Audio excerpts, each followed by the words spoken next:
একসময় মনে করা হচ্ছিল শেখ হাসিনা রাজনৈতিক সন্ন্যাস নেবেন বা ভারত ছেড়ে অন্য কোনো রাষ্ট্রে আশ্রয় নেবেন, কিন্তু তা হয়নি। সমাজ মাধ্যমে ভার্চুয়াল বক্তব্য রেখেছেন বাংলাদেশের প্রাক্তন প্রধানমন্ত্রী, যার নির্যাস শেখ হাসিনা বাংলাদেশে ফিরতে চাইছেন। মার্কিন সরকারের গোপন পরিকল্পনার নথিপত্র উন্মোচন করল। রইজানের হাতে আসা ফাঁস হওয়া নথিপত্রে প্রমাণ মিলেছে যে আইআরআই আসলেই বাংলাদেশের রাজনীতি অস্থিতিশীল করার জন্য কাজ করেছিল এবং এটি মার্কিন পররাষ্ট্র দপ্তরকে জানানো হয়েছিল। বাংলাদেশে বিভিন্নভাবে তারা শেখ হাসিনা সরকারের পরিবর্তন ঘটানোর চেষ্টা করেছে এবং 5ই আগস্ট তারা সফল হয়েছে। সেখানে কত টাকা বাইডেন সরকার বিনিয়োগ করেছিল সেটি আজকে তিনি বলেছেন। একটু আমরা শুনে নিই, তারপর আলোচনা করি। India elections, $29 million to strengthen the political landscape in Bangladesh. 26 তারিখের মধ্যে বা 26 তারিখে মার্চ মাসের আপা বাংলাদেশে ফিরে আসছেন এবং আপা যদি বাংলাদেশে ফিরে আসেন তাহলে কি ভয়াবহ পরিস্থিতি হবে। বিপদে পড়বে, সবচেয়ে বড় বিপদে পড়বে গিয়ে হলো এই যে সমন্বয়কারক ভাইরাস না। দেখেন, এই সমন্বয়করা আমরা প্রথমেই বলছিলাম যে এরা সবসময় বিরাজনীতিকরণের পথে হাঁটতেছে। আর এর মধ্যে থেকে আসলে সুযোগটা কে নিবে জানেন? সুযোগটা নেওয়া কিন্তু আওয়ামী লীগই নিবে। আসসালামু আলাইকুম দর্শক, নতুন একটা সংবাদে আপনাদের আবারও স্বাগত। দর্শক, বর্তমান বাংলাদেশের যে রাজনৈতিক অবস্থা এবং যে প্রেক্ষাপট চলছে তারই আলোকে কয়েকটি ভিডিও নিয়ে আপনাদের সামনে হাজির হয়েছি। দর্শক, ভিডিও শুরুটা দেখে হয়তো বুঝতে পেরেছেন আজকের খবরটা কতটা গুরুত্বপূর্ণ হতে চলেছে। তাই যারা ভিডিওটি অন করেছেন তারা না টেনে পুরো ভিডিওটি দেখতে থাকুন, তাহলে মূল বিষয়টি বুঝতে পারবেন।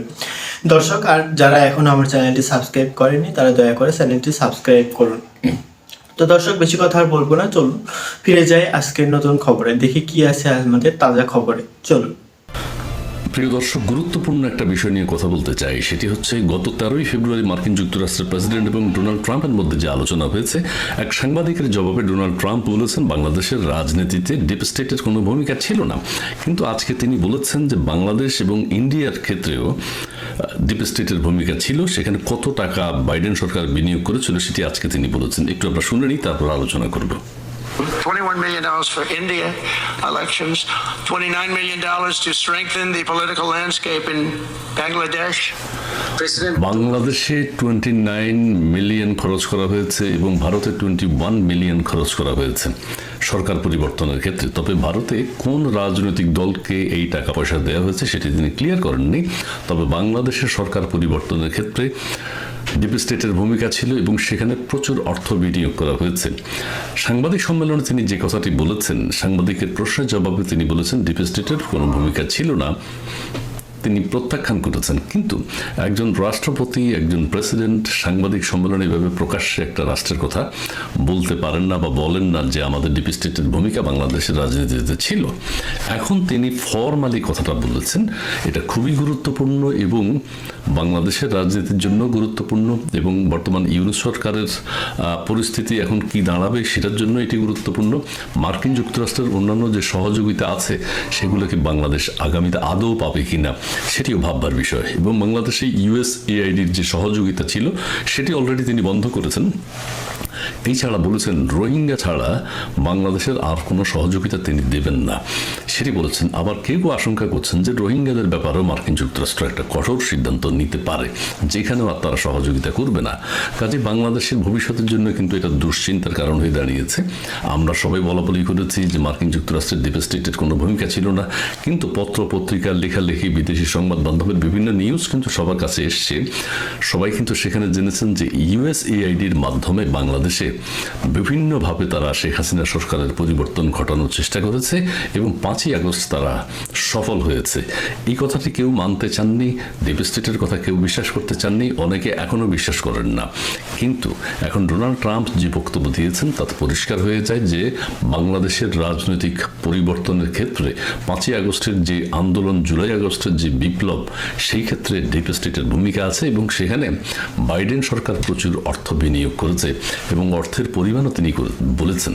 এবং সারা পৃথিবীতে ট্রাম্প সরকার আর এই ধরনের পরিবর্তনের জন্য কোনো টাকা পয়সা ইনভেস্ট করবে না। ইউএসআইডির মাধ্যমে অথবা সিআইএ এর মাধ্যমে অথবা অন্য যে কোনোভাবেই হোক, যে কোনো দেশের সরকার সেই দেশে সেভাবেই থাকুক, সেটা মার্কিন যুক্তরাষ্ট্রের মাথা ব্যথার কারণ নয়।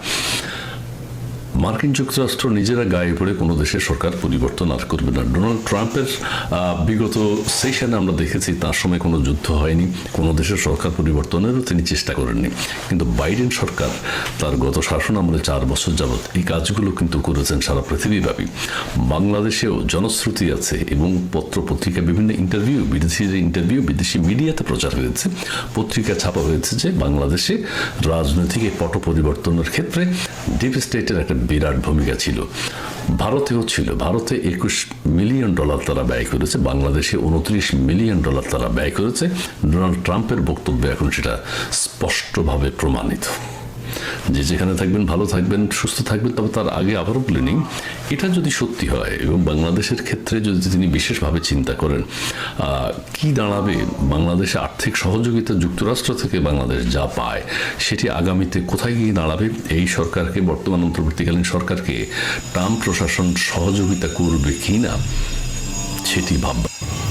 সুপ্রিয় দর্শক, আসসালামু আলাইকুম। দেখেন, আওয়ামী লীগের ফেরার রাজনীতি অনেকেই বিশ্বাস করে না যে আওয়ামী লীগ ফিরতে পারবে না। কিন্তু দেখেন, এই যে সাম্প্রতিক যে ঘটনাগুলো আমরা দেখতেছি, দেখেন ছাত্রলীগকে প্রথমে কিন্তু মাঠ থেকে খেদানো হলো, তারপরে আপনার আওয়ামী লীগকেও কিন্তু একদম মানে নিঃশেষ করে দেওয়া হয়েছে বলতে গেলে। তাদের নেতারা এখন মনে করেন প্রকাশ্যে বের হতে পারতেছে না, বিভিন্নভাবে নির্যাতিত হচ্ছে। আবার দেখেন, এই যে সমন্বয়করা আছে এরা কিন্তু ছাত্র দলকেও হুমকির উপরে রাখছে।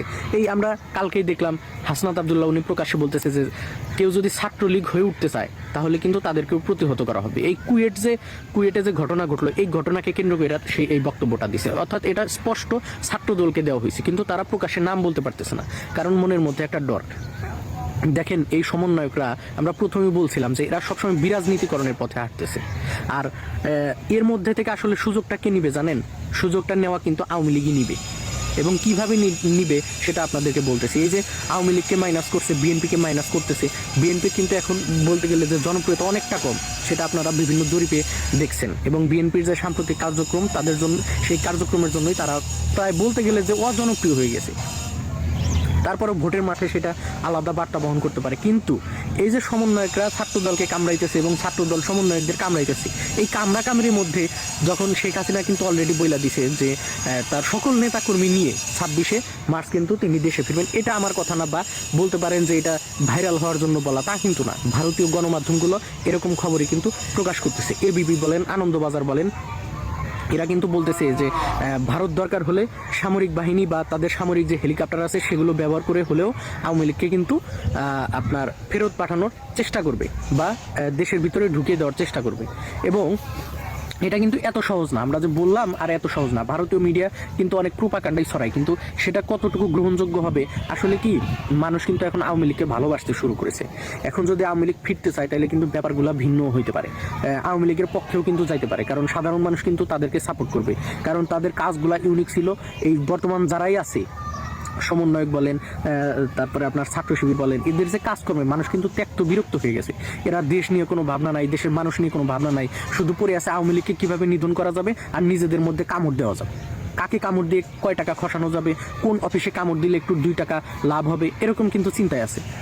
এরই ফাঁকে আওয়ামী লীগ কিন্তু তার যে আগের যে কর্মকাণ্ড, সেই কর্মকাণ্ড কিন্তু আবার মানুষকে কিন্তু তারা মনে করিয়ে দিচ্ছে যে না, আমরাই জনগণের জন্য ভালো ছিলাম। এবং মানুষও কিন্তু বিশ্বাস করতে শুরু করেছে যে জনগণের জন্য বা মানুষের জন্য যদি একমাত্র কেউ ভাবে সেটা আওয়ামী লীগ, তাছাড়া আর কেউ না। এটা কিন্তু মানুষ এখন বিশ্বাস করতে শুরু করেছে, আপনি বিশ্বাস করেন আর না করেন। আর সেখানে আওয়ামী লীগের নেতাকর্মীরাও কিন্তু জেল থেকেও কিন্তু বিভিন্ন রকম বার্তা দিচ্ছে। এটা কিন্তু আবার দেশেও আমরা দেখতেছি বিভিন্ন মশাল মিছিল হচ্ছে, মানে ঘটনা কিন্তু অত ভালো না। মানে এই যে ছাত্রদলকে প্রতিহত করার চেষ্টা করতেছে সমন্বয়কদের প্রতিহত ছাত্রদল, এরা মারামারি করবে আর আওয়ামী লীগ কিন্তু মাঝখান থেকে কিন্তু সুযোগ নিবে, যেরকম সুযোগ কিন্তু এর আগে 1/11 সময় কিন্তু নিছে তাদের জনপ্রিয়তার দ্বারা।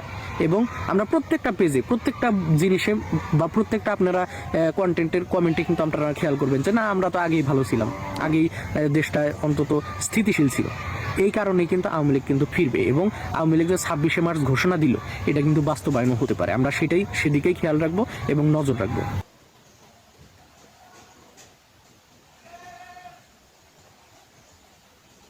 তো দর্শক, কেমন লাগলো আজকের খবরটি? ভিডিওটিতে একটা লাইক দিয়ে কমেন্টে অবশ্যই জানাবেন। আর দেখা হবে নতুন একটা সংবাদে। তো সে পর্যন্ত ভালো থাকবেন, সুস্থ থাকবেন সবাই। আজকের মতো এই পর্যন্তই। আল্লাহ হাফেজ।